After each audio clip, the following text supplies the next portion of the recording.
Can't believe that you married this man. God, I found you when I did.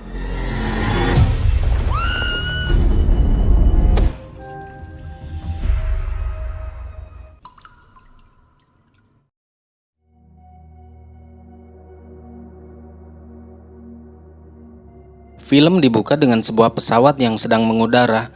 Di dalamnya sepasang suami istri bernama Cole dan Jenny bersiap melakukan terjun payung. Setelah melompat dari pesawat, Jenny mencoba membuka parasutnya. Namun sesuatu yang tidak terduga terjadi. Parasut itu tidak berfungsi sebagaimana mestinya, membuat Jenny meluncur bebas tak terkendali di atas ketinggian.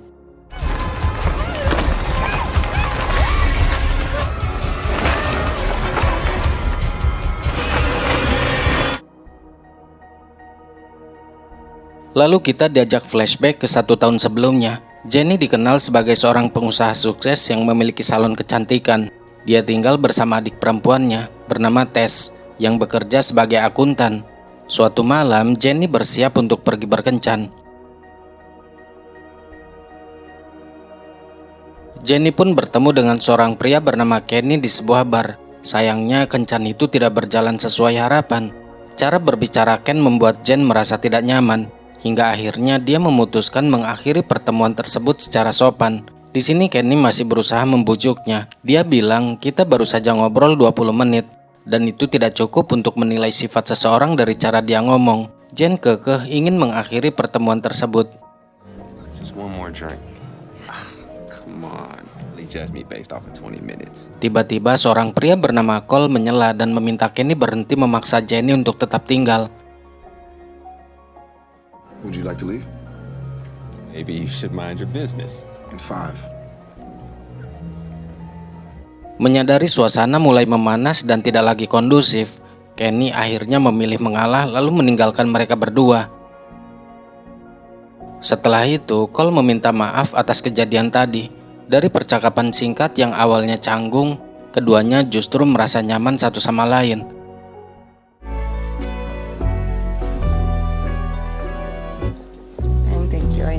Saat mengantar Jenny ke mobilnya, Cole meminta maaf sekali lagi. Dia berkata biasanya dirinya tidak pernah dan tidak mau ikut campur dengan urusan orang lain. Tapi karena dia adalah mantan marinir yang tidak bisa melihat wanita diperlakukan kasar, mau tidak mau dia harus menegur pria tadi. Hal itu membuat Jenny semakin tertarik, sebab ayahnya juga mantan seorang marinir. Hingga Jenny mengajaknya makan siang di keesokan harinya, dan Cole pun menerima ajakan tersebut. Esoknya, Tess langsung menanyakan bagaimana hasil kencan malam tadi. Jen tersenyum lalu menceritakan bahwa kencannya dengan Kenny ternyata tidak berjalan sesuai harapan. Namun di balik pengalaman yang kurang menyenangkan itu, dia justru bertemu dengan seseorang yang sama sekali tidak diduganya. Pria itu bernama Cole. Kemunculannya seolah datang di saat yang tepat dan berhasil mengubah malam yang awalnya canggung menjadi jauh lebih menyenangkan. Menurut Jenny, Cole adalah sosok yang sopan dan penuh perhatian. Saat bertemu untuk makan siang seperti yang telah mereka janjikan, keduanya mulai saling mengenal lebih dalam. Jenny bercerita bahwa dirinya sangat sibuk mengembangkan bisnis salon kecantikannya. Awalnya dia hanya memiliki satu salon, tetapi seiring waktu usahanya berkembang hingga memiliki beberapa cabang. Kesibukannya itu membuat hampir seluruh waktunya dihabiskan untuk bekerja. Kini giliran Cole menceritakan tentang hidupnya. Dia mengatakan bahwa setelah keluar dari marinir, dirinya mulai mencoba berinvestasi dengan uang yang dimilikinya. Perjalanannya tidak selalu mulus. Dia pernah meraih keuntungan besar, kemudian mengalami kerugian, hingga akhirnya kembali bangkit. Cole juga mengungkapkan bahwa sejak kecil dia dibesarkan dalam sistem pengasuhan anak. Pengalaman hidup yang penuh keterbatasan itulah yang membuatnya bertekad bekerja keras untuk mengubah nasibnya. Menurutnya, tidak ada yang akan memberikan kesuksesan secara cuma-cuma, sehingga dia harus berjuang sendiri untuk mendapatkannya. Mendengar kisah itu, Jenny merasa simpati dan memuji Cole sebagai sosok pekerja keras. Rasa penasarannya pun membuat Jenny bertanya mengenai hobinya. Dengan santai, Cole menjawab bahwa hobinya adalah terjun payung. Jawaban itu langsung membuat Jenny terkejut. Dia sama sekali tidak menyangka pria yang baru dikenalnya itu memiliki hobi yang cukup menantang. What do you do for fun? I like to jump out of airplanes. You'd be surprised. Wait, what? Usai makan siang, keduanya berjalan santai menyusuri taman sambil melanjutkan obrolan. Wanita itu bercerita bahwa hobinya bermain pickleball karena olahraga tersebut terasa menyenangkan sekaligus mampu menghilangkan penat. Cole hanya tersenyum. Baginya sensasi pickleball tidak sebanding dengan adrenalin saat terjun payung. Melompat dari pesawat dan merasakan jatuh bebas di udara adalah pengalaman yang membuat seseorang benar-benar merasa hidup. Dia meminta Jenny berdiri di atas bangku taman, lalu menjatuhkan tubuhnya ke belakang. Meski sempat ragu, Cole terus meyakinkannya bahwa dia akan menangkapnya. Jenny akhirnya memberanikan diri menjatuhkan tubuhnya. Dalam sekejap, Cole berhasil menangkapnya dengan aman. Just like that is perfect. Go! Wasn't that it? I told you. Rasa tegang yang semula memenuhi pikirannya langsung berubah menjadi tawa. Melihat reaksi itu, Cole berkata bahwa terkadang seseorang hanya membutuhkan sedikit keberanian untuk mencoba sesuatu yang baru. Saat Jenny meminta diturunkan, Cole menatapnya sambil tersenyum dan berkata bahwa dia tidak akan pernah membiarkannya terjatuh. Kalimat itu terdengar sederhana, tetapi berhasil menyentuh hati Jenny. Malam harinya, dia mengundang Cole ke rumahnya. Alih-alih memesan makanan, Cole menawarkan diri untuk memasak makan malam. Saat mencicipi masakannya, Jenny memuji kemampuan memasak Cole yang ternyata sangat baik. Cole pun mengatakan bahwa resep tersebut merupakan resep keluarga yang sudah lama ia pelajari. Ucapan itu sempat membuat Jenny bingung. Sebelumnya Cole mengaku dibesarkan oleh keluarga asuh. Menyadari kebingungan itu, Cole segera menjelaskan bahwa yang ia maksud bukanlah resep dari keluarga kandungnya, melainkan resep dari keluarga yang mengasuhnya. Didn't you tell me you grew up in the foster system? I didn't say it was my family's recipe. Cole juga mengatakan bahwa semua bahan yang digunakan adalah bahan organik dan makanan sehat yang baik untuk tubuh. Sambil menunggu masakan matang, dia menyarankan agar mereka menghabiskan waktu berbincang terlebih dulu. Jenny pun setuju dan keduanya kembali larut dalam suasana yang semakin hangat. Keesokan harinya, Jenny menelpon Tess dan menceritakan perkembangan hubungannya dengan Cole. Saat mendengar bahwa Cole bahkan sudah datang ke rumah Jenny, Tess langsung terkejut. Menurutnya hubungan mereka berkembang terlalu cepat, mengingat kakaknya belum benar-benar mengenal pria itu. Jenny bilang Cole datang hanya untuk memasakkan makan malam, dan hasil masakannya benar-benar membuatnya terkesan. Dia ingin mempertemukan Cole dengan Tess dalam waktu dekat. Meski masih menyimpan sedikit keraguan, Tess akhirnya bersedia menemui pria yang berhasil mencuri hati kakaknya tersebut. Malam itu Jenny akhirnya mempertemukan Cole dengan Tess. Pertemuan pertama mereka berlangsung hangat dan penuh canda. Setelah menghabiskan waktu bersama dari menonton film, Cole pun bersiap untuk pulang. Sebelum pergi, dia mengucapkan terima kasih kepada Tess dan mengatakan bahwa Jenny sering menceritakan hal-hal baik tentang adiknya. Begitu Cole pergi, dengan penuh antusias dia langsung meminta pendapat Tess. Dia ingin tahu kesan pertama adiknya terhadap pria yang baru saja dikenalnya itu. Namun respon Tess justru di luar dugaan. Menurutnya, memang tidak ada yang salah dengan Cole, tetapi ada sesuatu yang membuatnya merasa kurang yakin. Cole terlihat terlalu sempurna. Sikapnya yang sopan, ramah, dan penuh pesona justru membuatnya merasa ada sesuatu yang disembunyikan. Ponsel Jenny kembali berdering. Ternyata pria itu menelpon dan mengajaknya bertemu lagi pada akhir pekan. Tanpa ragu, Jenny menerima ajakan tersebut. Beberapa hari kemudian, Cole mengajak Jenny ke sebuah lokasi yang ternyata merupakan tempat untuk terjun payung. Meski sempat ragu karena takut ketinggian, Jenny akhirnya memberanikan diri setelah diyakinkan oleh Cole. It's gonna be fun. It is. It's so important to me. Setelah mengenakan parasut dan perlengkapan keselamatan, keduanya pun naik ke dalam pesawat dan bersiap melakukan lompatan pertama Jenny. So it's I'm in view. Oh, yourself. Let's go.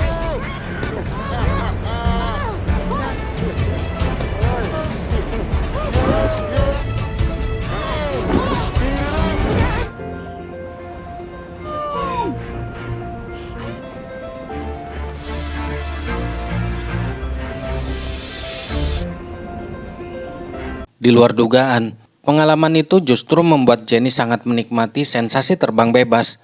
Setelah berhasil mendarat dengan selamat, rasa takutnya berubah menjadi kegembiraan. Bahkan dia mengajak melakukannya di lain waktu. Baby, that was stop! Oh my goodness! Oh my god! Helmet, no, let's go! Malam itu, Cole tiba-tiba mengungkapkan perasaannya. Dia mengatakan bahwa sejak mengenal Jenny, hidupnya berubah menjadi jauh lebih baik. Bahkan setelah bangun tidur, yang ada di pikirannya hanyalah ingin segera bertemu dengan Jenny. Mendengar semua itu, Jenny tidak bisa menyembunyikan senyumnya. Dia pun mengaku memiliki perasaan yang sama. Tidak ingin membuang waktu, Cole langsung mengutarakan niatnya. Tanpa cincin, tanpa persiapan, dia meminta Jenny untuk menikah dengannya. Meski sempat terkejut karena semuanya terjadi begitu cepat, Jenny yang sudah terlanjur jatuh hati akhirnya menerima lamaran tersebut. Let's get married. I love you. Singkat cerita, Jenny dan Cole akhirnya resmi menikah. Tess datang membantu membereskan rumah yang kini akan mereka tempati bersama. Di sela-sela kesibukan, sang adik kembali mengungkapkan isi hatinya. Dia masih sulit percaya Jenny memutuskan menikah secepat itu dengan pria yang belum lama dikenalnya. Namun Jenny memilih untuk tidak mempermasalahkannya. Dia meminta sang adik berhenti menghakimi, karena yakin dirinya telah mengambil keputusan yang tepat. Baginya, Cole adalah pria yang selama ini ia cari. Di sisi lain, saat sedang mengendarai mobil, Cole tiba-tiba diberhentikan oleh polisi. Jen yang menerima kabar tersebut segera datang ke kantor polisi untuk menjemput sekaligus membebaskan suaminya. Di sana, Cole menjelaskan bahwa beberapa tahun yang lalu, dia pernah terjaring razia saat berada di dalam mobil bersama temannya yang membawa sedikit ganja. Demi melindungi temannya, dia mengaku bersalah. Masalahnya, Cole tidak pernah datang ke persidangan, sehingga namanya masih tercatat memiliki surat perintah penangkapan. Mendengar penjelasan itu, Jenny sedikit kecewa, karena Cole tidak pernah menceritakan kejadian tersebut sejak awal. Cole pun meminta maaf. Dia mengaku sengaja menyembunyikannya karena menganggap itu hanyalah kesalahan lama yang sudah ia lupakan. Sesampainya di rumah, dia memperlihatkan sebuah proposal rencana bisnis kepada sang istri, menjelaskan bahwa dirinya ingin membuka sebuah klub hiburan, bukan sekedar bar biasa. Menurutnya tempat itu akan menawarkan pengalaman yang berbeda, sehingga memiliki peluang besar untuk sukses. Cole juga mengungkapkan bahwa dia sempat kesulitan mendapatkan izin bangunan karena riwayat hukumnya di masa lalu. Meski begitu, dia meyakinkan Jenny bahwa hal itu tidak akan menghalangi rencananya. Saat melihat rincian anggaran, Jenny menyadari bahwa modal yang dibutuhkan tidaklah sedikit, tetapi Cole sudah menyiapkan perhitungannya. Dia bilang, daripada mencari investor dan harus berbagi keuntungan, lebih baik mereka menggunakan modal sendiri untuk tahun pertama. Jika bisnis itu berhasil, seluruh keuntungan akan menjadi milik mereka. Jenny sempat mengingatkan bahwa sebuah usaha belum tentu langsung menghasilkan keuntungan, tapi tidak dengan suaminya yang tetap optimis. Cole bahkan menunjukkan data yang menurutnya membuktikan bahwa peluang bisnis tersebut sangat menjanjikan. Considering that we actually make a profit. 30% of the demographic is 21 to 35. No, we're gonna make profits. Are you serious? They're gonna be filled. Setelah mempertimbangkannya sejenak, Jenny akhirnya mulai tertarik dengan gagasan itu dan setuju untuk mendukung rencana bisnis tersebut. Ain't that what we did when we got married? It's breaking all the rules. The first rule of success. You don't spend your own money. Malam itu, Cole datang ke sebuah bar untuk menemui seseorang. Sambil menunggu, dia berkenalan dengan bartender bernama Nikki. Di tengah obrolan mereka, Cole sempat bercerita bahwa dirinya sedang merencanakan membuka sebuah klub dan menawarkan Nikki untuk bergabung sebagai bartender jika usaha itu benar-benar terwujud. Pertemuan singkat itu pun menjadi awal perkenalan mereka. Wow, Actually hiring bartenders right now. looks cool. I'm Cole, by the way. Nikki. Keesokan harinya, Tess datang ke rumah Jenny untuk mengambil dokumen pekerjaan. Perhatian Tess langsung tertuju pada mobil baru yang terparkir di halaman. Janae. Saat itu, hanya Cole yang berada di rumah. Cole mengaku sengaja membelinya demi membangun citra sebagai pebisnis. Menurutnya penampilan yang meyakinkan akan membuat orang lebih percaya pada bisnis yang sedang dirintisnya.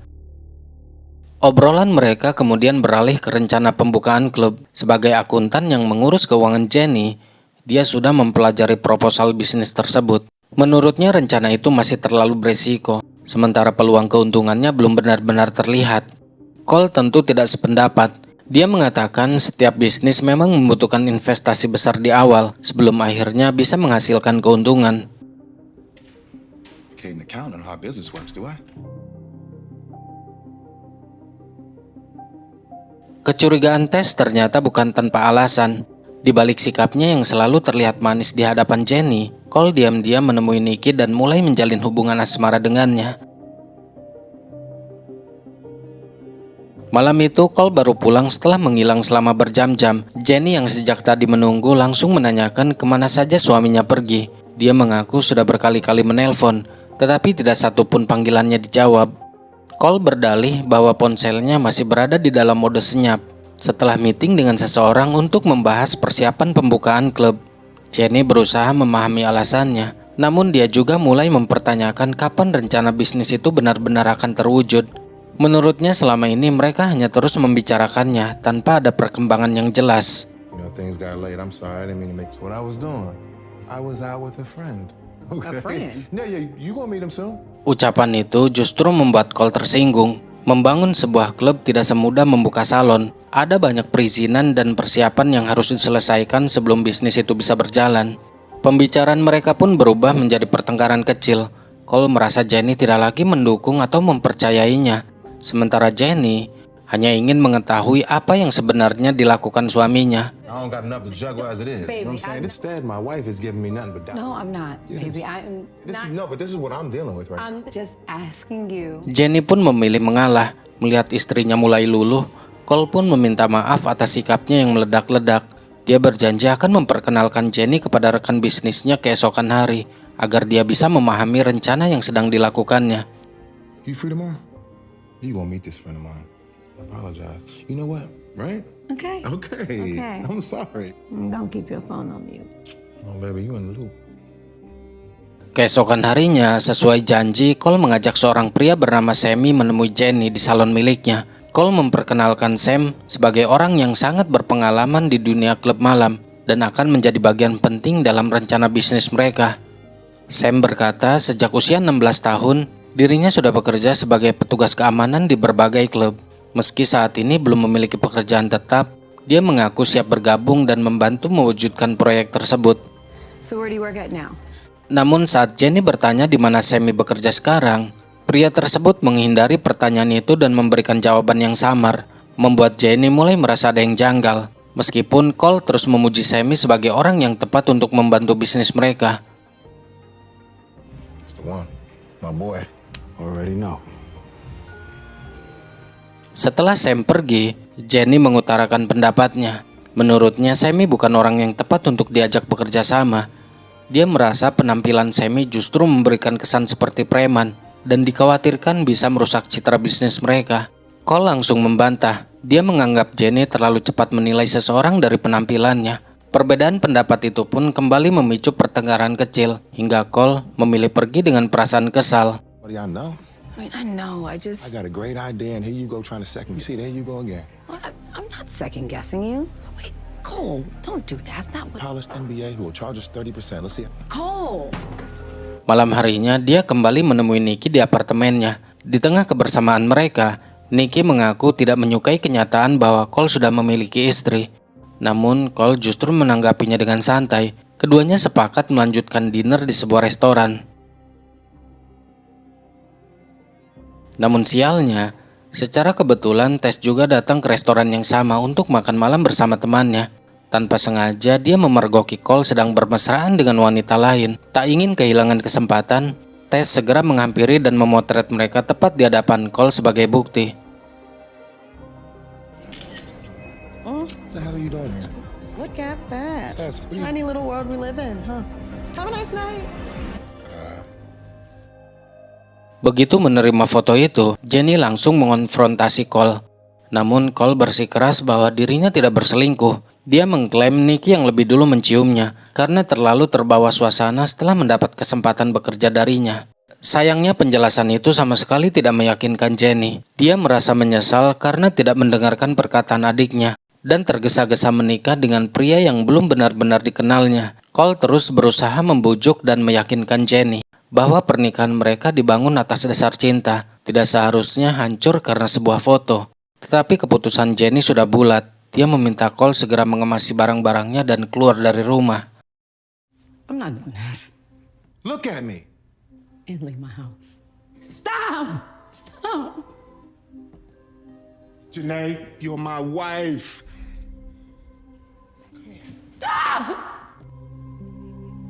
And get out of my house. Masih diliputi emosi setelah diusir dari rumah, Cole tanpa sengaja bersenggolan dengan seorang pria yang sedang bermain skateboard.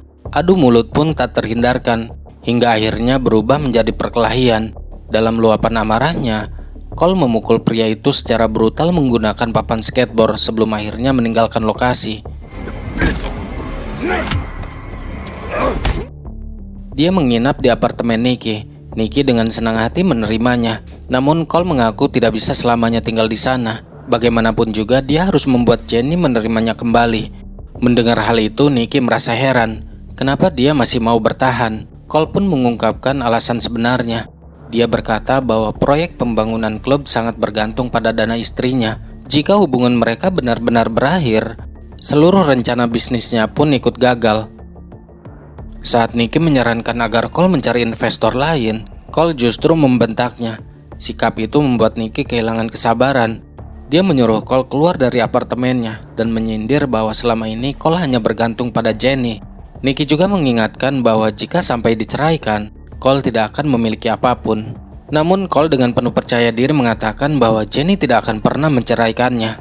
Setelah itu dia masuk ke kamar mandi dan sengaja membenturkan kepalanya ke cermin hingga terluka. Keesokan harinya, Jenny pulang ke rumah dan mendapati Cole sedang mengemasi barang-barangnya. Saat melihat luka di kepalanya, dia langsung menanyakan apa yang terjadi. Dengan wajah penuh penyesalan, Cole bercerita bahwa kepalanya terluka karena semalaman tidak bisa tidur setelah pertengkaran mereka. Dia mengaku tidak sengaja membentur cermin di hotel. Tentu saja itu hanyalah kebohongan yang sengaja dibuat oleh Cole untuk memancing rasa iba. Cole juga mengakui perselingkuhannya. Namun bukannya bertanggung jawab, dia justru mulai memainkan perasaan Jenny. Dia berdalih selama ini selalu merasa rendah diri karena Jenny menjadi pencari nafkah utama. Rasa minder itulah yang menurutnya mendorongnya mengambil keputusan yang salah. I'm own up to it. I'm done trying to deny that. And the cheater. Why wasn't I enough for you? I don't understand. Mendengar penjelasan itu, hati Jenny perlahan mulai luluh. Dia bilang dirinya tidak pernah menganggap Cole lebih rendah.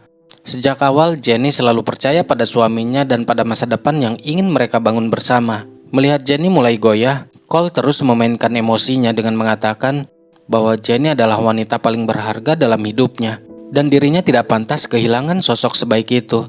Sedikit demi sedikit, permainan psikologis tersebut berhasil meluluhkan hati Jenny. She ain't nothing. I love you, know.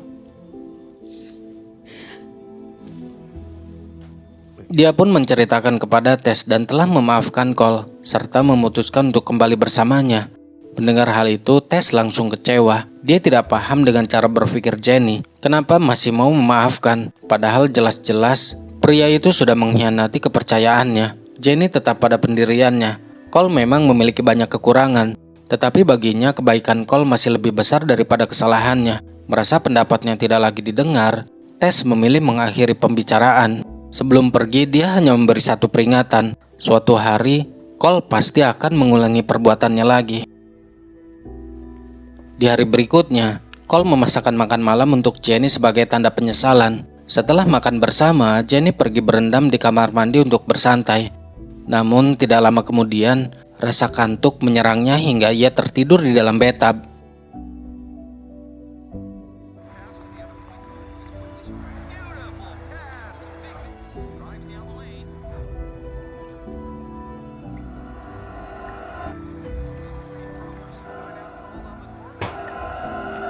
Di saat yang sama terdengar ketukan pintu. Ternyata Tess datang untuk mengambil sesuatu yang tertinggal. Ketika mencari kakaknya, dia mendapati Jenny sudah tidak sadarkan diri dan seluruh tubuhnya terendam air. Tess pun segera memanggil Cole. Keduanya langsung mengangkat Jenny keluar sebelum akhirnya menghubungi ambulan. Suaminya benar-benar panik.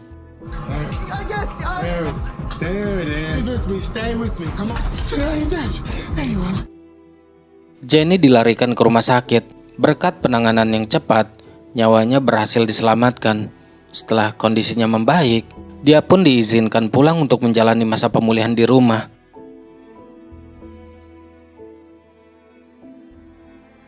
Selama masa pemulihan, Cole semakin menunjukkan perhatian kepada Jenny. Setiap pagi dia menyiapkan sarapan bergizi dan memastikan semua kebutuhan istrinya terpenuhi. Ponsel Cole tiba-tiba berdering. Dia bilang, Sammy sudah menunggunya untuk membahas proyek klub mereka. Sebelum berangkat, dia kembali berpesan agar Jenny tetap beristirahat dan segera menghubunginya jika membutuhkan sesuatu. Ternyata orang yang tadi menelpon Cole adalah Nikki. Cole pun mendatanginya di bar tempat wanita itu bekerja dan mengatakan bahwa hubungan mereka harus berakhir. Mendengar itu, Nikki jelas tidak terima. Merasa hanya dipermainkan, dia mengancam akan membongkar hubungan mereka kepada Jenny. Ancaman tersebut membuat Cole panik. Dia langsung mengubah sikapnya dan mulai membujuk Nikki dengan kata-kata manis. Cole meminta Nikki bersabar dan tetap menunggu. Dia meyakinkan bahwa hubungan mereka belum benar-benar berakhir. Hanya saja harus dirahasiakan sampai situasi kembali aman.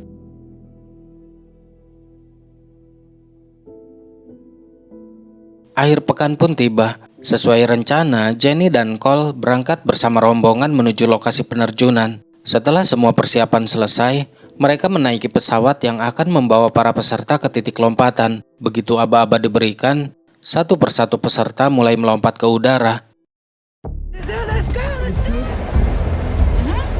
Ready, baby. Let's go. 3, 2, 1.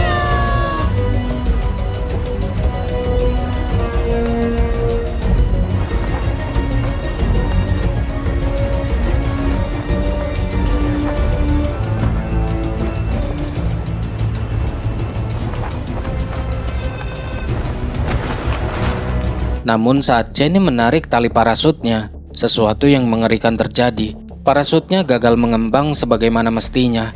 Dalam hitungan detik, tubuh Jenny terus meluncur bebas dari ketinggian sekitar 1.500 meter.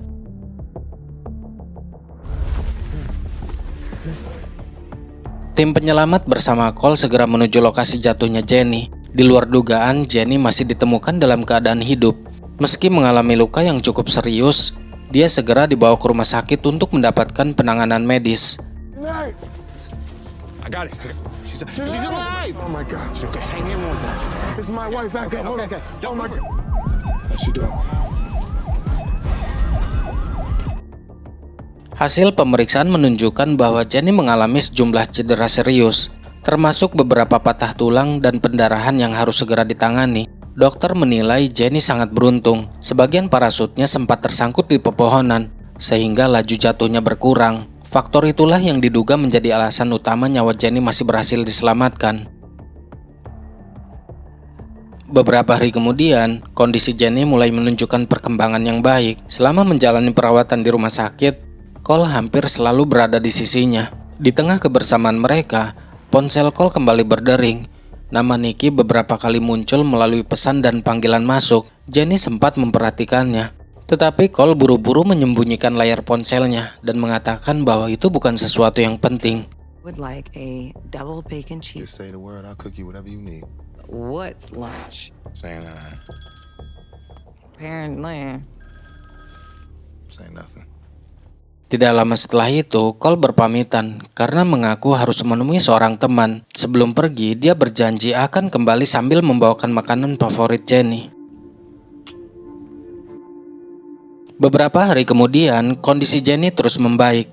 Meski masih berjalan menggunakan tongkat, dia sudah mulai berlatih dengan bantuan tes agar kakinya bisa pulih seperti semula.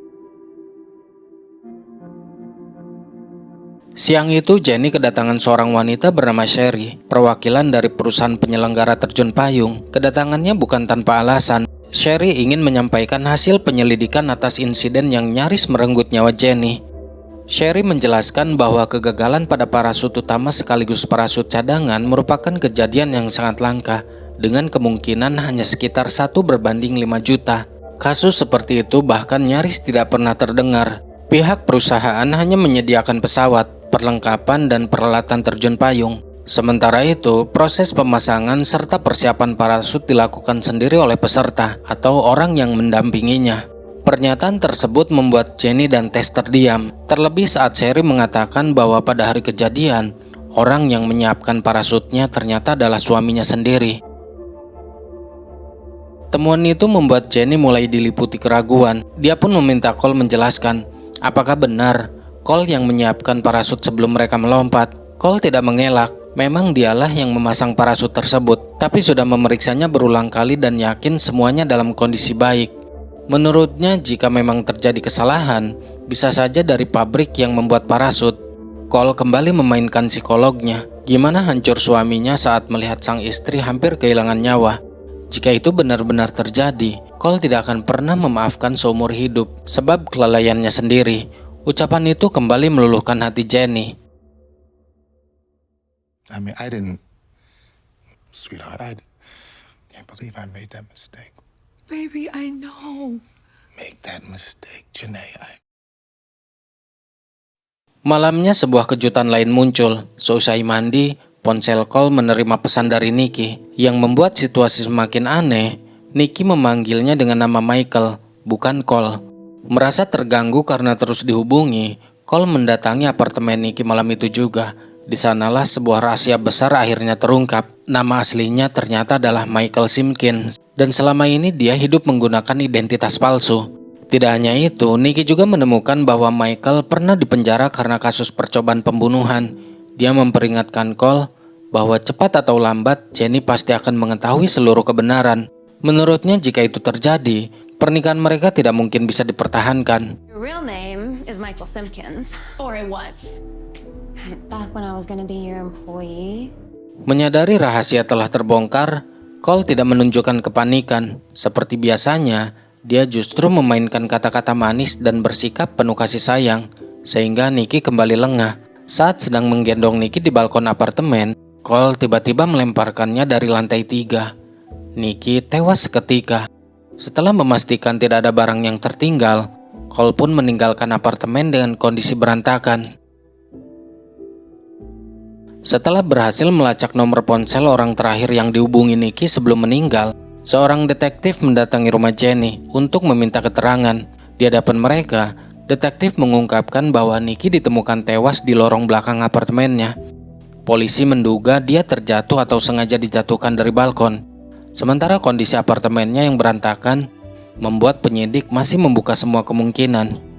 Saat dimintai keterangan, Cole mengaku sudah beberapa minggu tidak bertemu Nikki. Namun detektif kemudian menunjukkan bahwa pada malam sebelum kematiannya, Nikki sempat mengirim pesan ke ponsel Cole yang berbunyi, "Kita perlu berbicara, Michael." Dengan tenang, pria itu berpura-pura tidak mengenal nama Michael. Dia berdalih mengira pesan itu salah kirim, sehingga tidak merasa perlu membalasnya. Cole juga berusaha menggiring penyelidikan dengan menggambarkan Nikki sebagai sosok yang sedang mengalami gangguan mental. Bahkan dia menyiratkan, kematian wanita itu mungkin saja akibat ulah orang lain. Meski begitu, detektif belum menarik kesimpulan, sebab penyelidikan masih terus berlangsung dan semua kemungkinan masih terbuka.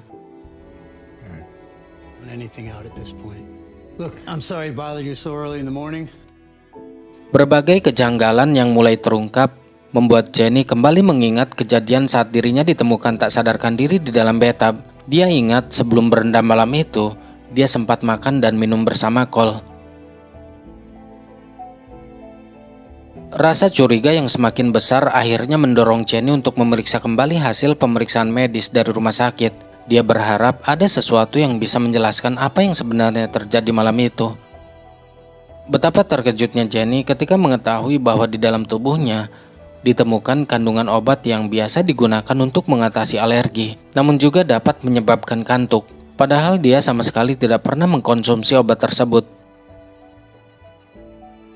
Saat menanyakan hal itu kepada dokter, dia justru mengetahui fakta lain yang lebih mengejutkan. Hasil pemeriksaan itu sebenarnya sudah keluar sesaat setelah dirinya dipulangkan dari rumah sakit. Namun karena nomor kontak yang tercatat adalah milik Cole, pihak rumah sakit telah lebih dulu menyampaikan seluruh hasilnya kepada sang suami.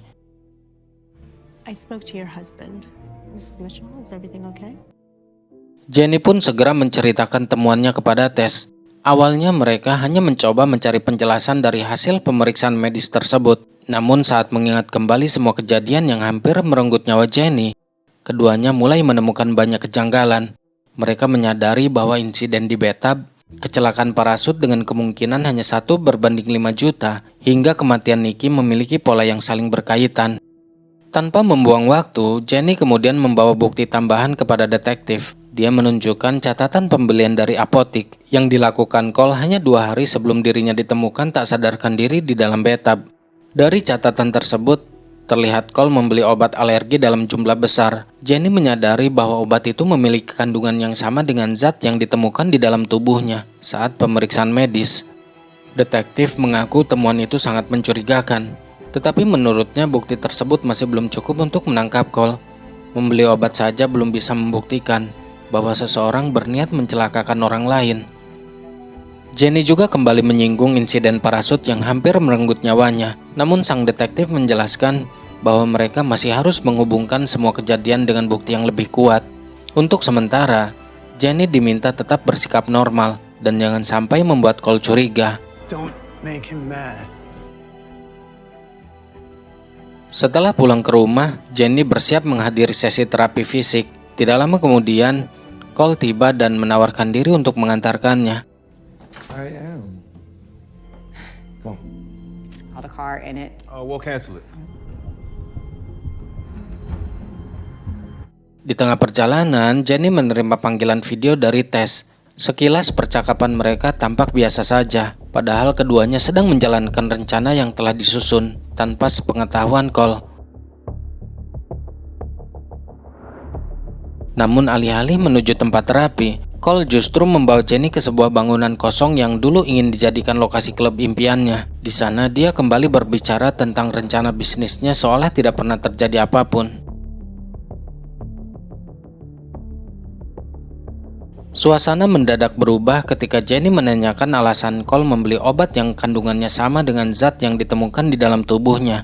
Jenny mengatakan bahwa dirinya telah mengetahui semua kejanggalan yang selama ini terjadi. Menurutnya, Cole menikahinya demi menguasai hartanya, lalu berulang kali mencoba menghabisi nyawanya. Bahkan, dia juga yakin Cole berada di balik kematian Nicky. Kali ini Cole tidak membantah. Dia mengakui bahwa Nicky telah menjadi ancaman karena berniat membongkar semua rahasianya. Berusaha menyelamatkan diri, Jenny menawarkan uang sebesar $1 juta agar Cole menghentikan semuanya dan pergi dari hidupnya. Cole sempat menerima tawaran itu. Tidak lama berselang, suara sirine polisi mulai terdengar dari kejauhan. Ternyata Jenny dan Tess telah menyiapkan jebakan. Seluruh percakapan mereka diam-diam direkam melalui panggilan video. Lalu rekamannya dikirim langsung kepada pihak kepolisian sebagai barang bukti.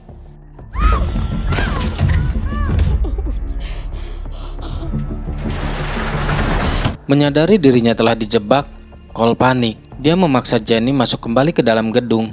Jenny berusaha melawan, tetapi tenaga Cole jauh lebih kuat. Di tengah pertarungan itu, dia berhasil meraih sebuah benda tajam di dekatnya dan menggunakannya untuk mempertahankan diri hingga Cole tidak lagi mampu menyerang.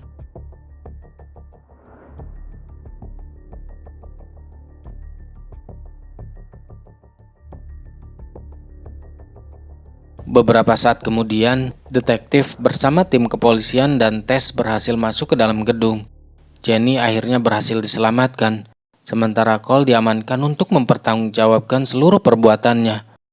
Don't move! Right there. Don't move! Calm down! It's over, man.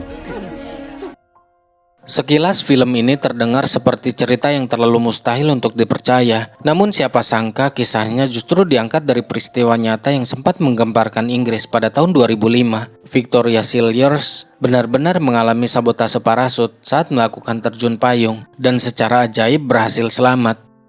Baik kisah nyata maupun filmnya sama-sama menunjukkan satu hal. Pengkhianatan dari orang yang paling dicintai seringkali menjadi luka yang paling dalam. Film Lifetime berhasil mengemas ulang peristiwa ini menjadi drama psikologis yang menegangkan. Sementara itu, kisahnya Victoria Cilliers tetap dikenang sebagai salah satu kasus percobaan pembunuhan paling mengejutkan di Inggris, sekaligus bukti luar biasa tentang semangat bertahan hidup.